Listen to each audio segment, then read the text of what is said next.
يا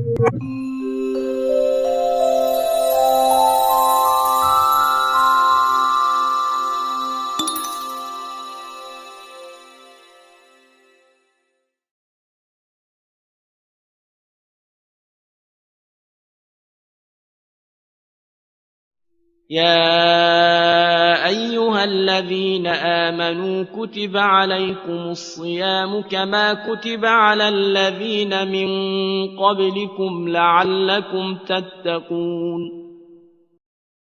خب این آیه شریفه یا ایها الذین آمنوا کتب علیکم الصیام کما کتب علی الذین من قبلکم لعلکم تتقون، این لعل شاید تقوا پیشه کنید، این به معنای امیده، یعنی امید این هست که این اتفاق بیفته. خب در مورد خدای متعال امید معنا نداره، خدا عالم به سر و خفیات و همه چیز، امید معنی نداره. بنابراین مراد این است که این ماه رمضان را، این تشریع الهی را قرار دادیم تا زمینه‌ای باشد، بستری باشد برای رواج تقوا. خطاب هم لعلکم تتقون، خطاب به عموم است، یعنی بین شما مردم تقوا رواج پیدا کن.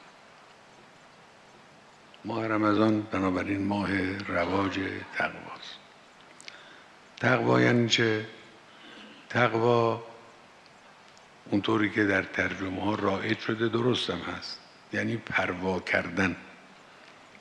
در تعبیرات معمولی ماها ملاحظه کردن، میگن فلانی ملاحظه فلانی رو داره، شما ملاحظه فلان کس رو دارید. پروا یعنی این، پروا کردن، ملاحظه کردن، این معنای تقواست. اتقوا الله یعنی ملاحظه خدا رو بکنید، پروا داشته باشید از خدای متعال.